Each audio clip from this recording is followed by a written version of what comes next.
Hello and welcome to another episode of the Canadian SME Small Business Podcast. I'm Nidhi, your host, delighted to bring you fresh insights and stories from the heart of Canada's entrepreneurial spirit. This episode will focus on the challenges and triumphs of scaling startups, the unique perspectives of women in tech, and the transformative power of technology in enhancing business efficiency. Today, we are joined by Sonia Couto, a trailblazer in 18 years in the software technology sector and managing director of Converge Digital Solutions and tech founder. Sonia's journey is one of immense resilience, having battled breast cancer and navigating the tech industry's complexities. Let's dive into her compelling stories from founding startups to mentoring future leaders and uncover how she simplifies complex challenges to innovate and lead. Hi, Sonia. How are you doing? I'm good. How are you today? Absolutely fine. So, Sonia, let's dive deep into your journey and the foundations. So, was there a specific event or person that inspired your career direction? Not really. I think when I was young, I always wanted to do something in business or entrepreneurship. When I was younger, I always had like little side hustles, and that's what I enjoyed. And then I accidentally got into tech, and it was just something I really enjoyed. And I took the time to really learn the different roles and different spaces in the industry. And then if there was a person, I'd have to say Arlene Dickinson. She's a Canadian a businesswoman who is on Dragon's Den. So in my Mm-hmm. early 30s, I read her first book, and she's really been an inspiration. I've always really admired her tenacity in business and just everything that she does. That's amazing. So, but how does foundation influence your approach to leadership and innovation? I think if I were to follow her example, she leads with her heart. Mm-hmm. She has a lot of empathy for the people that she works with. And even when you watch her, she just comes across as a really caring person. I think I've Mm-hmm. learned a lot from that because I don't think I was that way when I first started out. And Mm-hmm. I sort of learned to be a little bit more um, empathetic, more, just caring about the people around me, what I want to do, and also run a business that is changing and having an impact, a positive impact on people and the world, and not just necessarily building cool tech to be cool, right? That is amazing. Sonia, let's talk about your scaling strategies. What were the main strategies you employed to handle the growth? Yeah, I mean, obviously having the right team in place is really important. And one thing I learned really later on was don't be afraid to let people go, even if they've been with you for a very long time. Sometimes fresh blood is great for, Yeah. especially when you're growing. And the Mm-hmm. other, I mean, and obviously the team is really important, but I also think really important is having a good support system in place for my clients so that they have a process that they can follow in order to go through that. And then the last part, I think, is really when I decided to put together a customer board. So most companies, they put together a board of directors to help them with the direction of the business. I did the opposite. I made our clients our board, Mm-hmm. and they have an impact on the product growth, what we're going to be building next, what we're not going to be building, what's important for the industry that we're serving, what's not.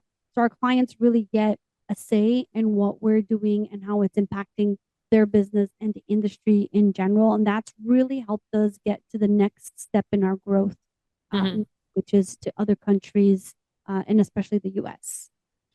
So I believe those three strategies will be like your best team that you had, then like the young blood, but that usually like because I think that's something that brings always the fresh ideas and the new ideas into the industry, and then client is always number one. Yeah. And if you put your client and customer always forward, I think that's the formula for the growth in the future. Yeah. I mean, especially with technology, a lot of leaders get stuck in building the tech and Mm-hmm. not necessarily about pivoting and growing. And they get stuck in that phase.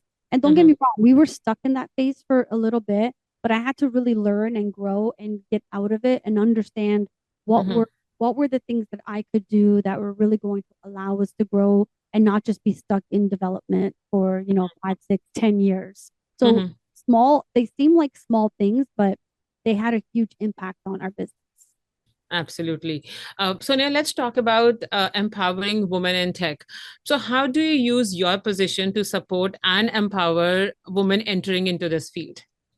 Yeah, I always try to help as many people as I can with the limited time that I have. But I'm on the board of I'm on the board of an organization called Hacker Gals. So, Mm-hmm. are a non-for-profit that encourages young girls from grade 6 to high school to learn how to code. So they have after-school programs, hackathons, and they're really just encouraging girls to learn how to code and get into technology, when they're ready to go to university and things like that. But they're teaching young girls on how to go through that process, and obviously the hackathons really help. I'm also Mm-hmm. a mentor for an organization that's run through Scotiabank. It's called the Forum, and I have a Mm-hmm. couple of mentees that I've had through that platform where I'm just helping women who want to get into business or into tech navigate the early stages so that they can sort of put themselves in a place to be successful later on. As you rightly said, that you are on board on a couple of these women featuring organizations or like groups that you have. So, could you share a success story from your mentorship initiatives? I don't have a specific one. I do know that like there's been two mentees that I've had that have gone on to raising fund for their companies and getting investors on board and getting their company, at least the MVP off the ground. What I'm really good at is working with a founder to understand the future and not necessarily be stuck in the present.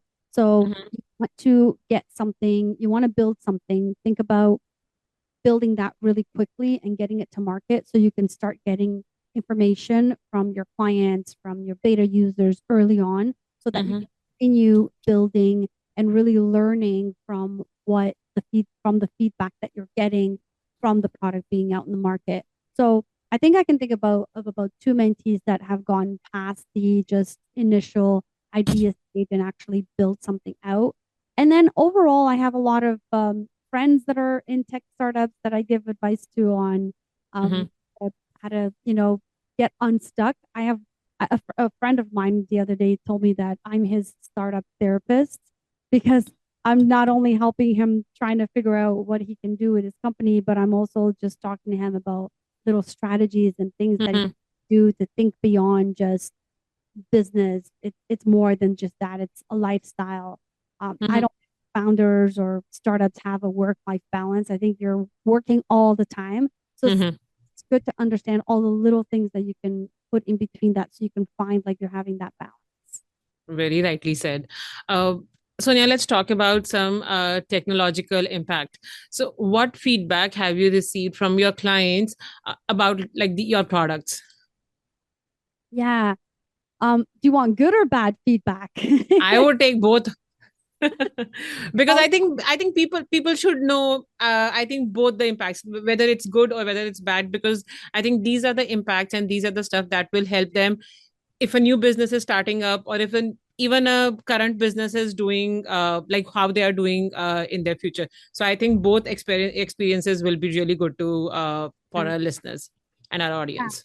I mean, one of our products very early on, we didn't think about the end user. And so the feedback that we got right away was this is too difficult to use. We had like an older workforce that were using an application on a tablet, and they were just like, I don't know where I need to go. It takes me 2, 3 clicks to get to the end result. So Hmm. we took a step back and we basically redesigned the whole user interface alongside with the end user to really oversimplify what we were doing because like in tech we tend to sometimes overcomplicate things when things should be very simple. I think the user interface was a huge lesson for us because it's not something we had really put a lot of emphasis on. We just thought everyone's going to get it, you know we're going to put like a little video on how to use it, and it's going to be super simple. Mm-hmm. With that being said, the good thing is that when we built our other product and another product, we really took that into heart. And one of the feedbacks that we get now from that product is that what people love about it is the simplicity and how easy it is to use. Mind you, I think we oversimplified it a little bit based on the feedback that we got from the other product that was too difficult. But one of the things that, I mean, one of our products, there we have competitors, right? There's other people doing what we do. Yeah. But at the same time, everyone's sort of doing the same thing. We're providing these features to solve this problem. But the simplicity of it, even though we have all these technologies built in, it's the simplicity that people really like. Absolutely. I think simplicity is the key, to have your business work in the best and the best possible way, I guess. So Yeah. let's talk about innovation and mentorship.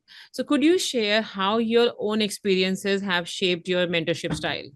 I didn't really have any mentors. I had sort of people that would give me some advice here and there, but I didn't have like an official mentor when I first started out. I think later on, I sort of seeked some people. So I try to, wing it and just start with based on my experience. When I was there, I think one of the things that I found and I struggled with was that it was very lonely, especially as a woman, because it was such a male-dominated space. Yeah. And I didn't really know how to navigate it well. So one of the things that I try to do when I'm working with a mentee is be an ear, someone that they can just talk to, who's going to be there to listen. And sometimes they may just want to vent. Obviously, they want me to be a mentor because they want to get all the value out of it. But I think it's really important to also just be a listening ear, just to let them get things off their chest. And I sort of do that, and where it's like, I'm here, I'm gonna help you walk through all of these things that you need or scenarios or where you're struggling, but I can also be an ear for you to vent to or talk to, just so you don't feel so alone, because that was one of the things that I felt when I first started. So that's amazing. So Sonia, before we conclude, could you offer one piece of advice to our aspiring tech entrepreneurs? Yeah, don't get stuck in the idea. Everyone has ideas, but it's about the execution. And don't think short term, think long term. When you're putting together your idea, when your documentation is so important, especially in tech. Really think about the vision. What I tell in tech startups all the time is plan out your MVP, your minimal viable product, get that to market really quickly. Don't take 2, 4, or 5 years building the perfect MVP. Get it out. And then think about the next phase. Now that it's out, you're going to get feedback. What's your marketing plan going to be like? How are you going to monetize this? How are you going to make money from it? What's your sales team going to look like? If you grow from this phase to this phase, who are you going to need on your team? Where are you going to get the money? If you're going to go and raise money, tell your investors what you're going to spend the money on. Don't just spend money on development. Really work hard on having a plan where you're going to be doing research and development, but also bringing in revenue. Thank you so much, Sonia. Thank you so much for joining us and sharing such valuable perspectives. Your stories of resilience and strategic innovations are truly enlightening. Today's dialogue highlighted the significance of resilience, strategic business scaling, and fostering diversity in the tech industry. These insights are valuable to anyone looking to make an impact in the SME sector. We are grateful to our partners, RBC, our exclusive banking partner, UPS, our exclusive shipping partner, Zero, our exclusive accounting software partner, Constant Contact, our exclusive email partner, and ISG, our exclusive hospitality partner. Remember to subscribe to Canadian SME Small Business Magazine for more insights and resources. Visit us at CanadianSME.ca. Thank you for tuning in and keep supporting your local businesses. This is Nidhi signing off from the Canadian SME Small Business Podcast.